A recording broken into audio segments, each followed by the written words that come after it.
Okay, we're going to look at two mid-size SUVs. First, the Toyota Highlander.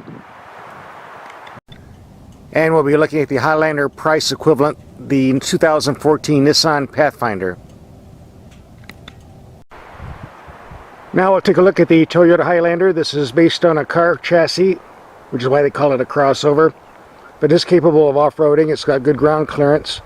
This one has the optional four-wheel drive system for better traction in sand and dirt and mud, which we have out here.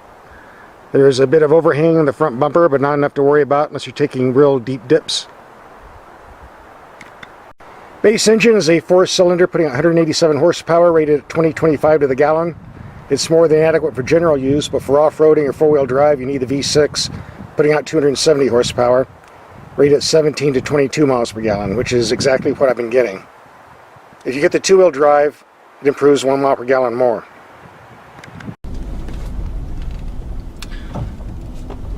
The Highlander is more than capable when going off-road, as long as you realize you're not driving a Jeep Wrangler or Land Rover.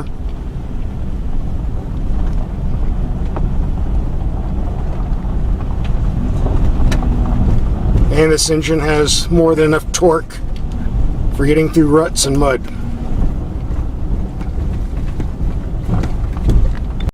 Now, some web reviewers have complained about the steering on the Highlander, saying that's too slow and unresponsive.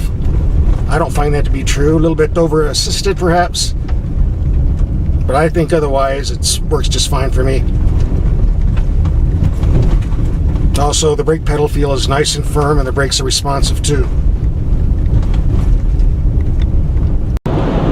Toyota has spent a lot of years refining the Highlander, and it pays off. This is a very smooth riding SUV. Rides better than some of the Lexus models I've driven. Also a very nice solid body, very quiet. Excellent vehicle for long trips. The cabin of the Highlander is well designed. The materials and workmanship are excellent. All the controls are well placed, easy to use, easy to understand. Seats are very comfortable, and there's lots of room in the rear seat area too. No complaints here. One feature I like about the Highlander is the extra large glove box. I made a comment once that it's large enough to hold a newsie. Someone thought I was exaggerating, so to eliminate that myth, here you go, folks. It does hold a newsie. Now, if you think the glove box in the Highlander is big, wait till you take a look at the one in the Nissan Pathfinder. Alrighty. Law enforcement duty belt. Law enforcement issue Glock. Mace. Badge and holder.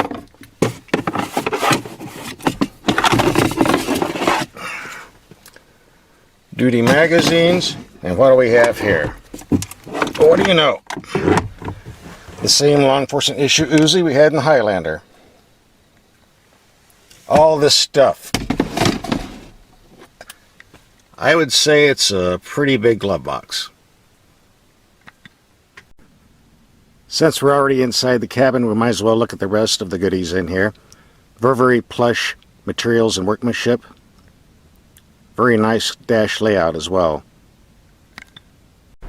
The gauge cluster looks very nice. Lots of information in the middle between the speedometer and tachometer. Now we get a master panel with a map, navigation, info, and setting.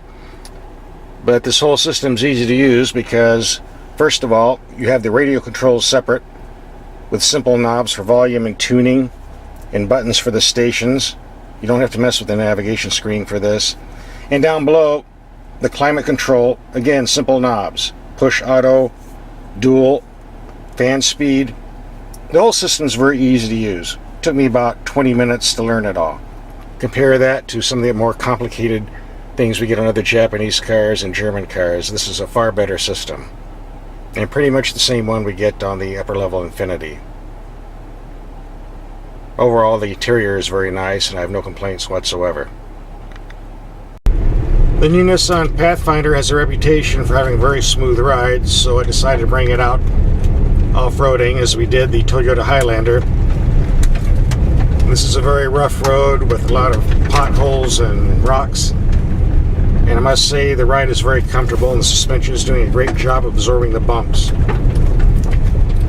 The steering has lots of feedback and is very responsive as well.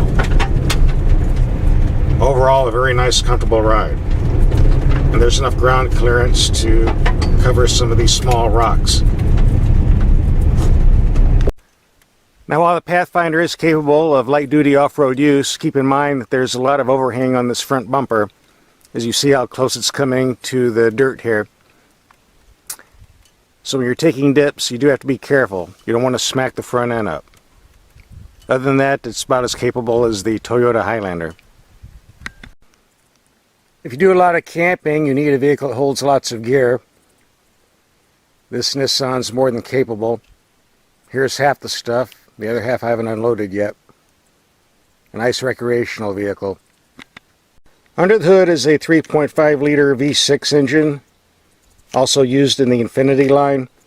It's been downrated to 260 horsepower for better pulling power at low speeds and hooked to a CVT automatic transmission. This is a very proven engine, very reliable after decades of use. This is rated at 20 to 26 miles per gallon, which I have not verified yet. If you're driving out in the middle of nowhere, you don't want to break down because you end up like this guy here. Fortunately, Toyotas and Nissans are pretty reliable, so I guess I won't end up like this. Just a thought. Make a nice leather jacket. When it comes to taking high-speed corners, there's a bit too much bodywork overhang for this to be a sporting car. In that respect, the Toyota Highlander is a little bit superior. On the other hand, if you want a highway cruiser, this is the one to get. It's a much softer ride, nicer interior, and good for very long trips. Take your choice. By the way, I forgot to mention, this premium edition has a camera system that gives a bird's eye view of 360 degrees, as you see on the screen here, which is great for off-roading. Keeps you from falling off a cliff, among other things. Nice idea. The price range of the Pathfinder is similar to the Highlander, starting around $28,000, but this high-end Platinum Edition is loaded with everything and ran $42,945. If you have more to spend, you can always move up to the Infinity J series, which is a similar vehicle that runs in the late 40s.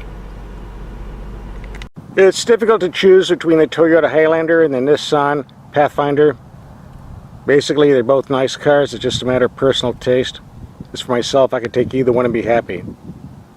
I suspect you could be too.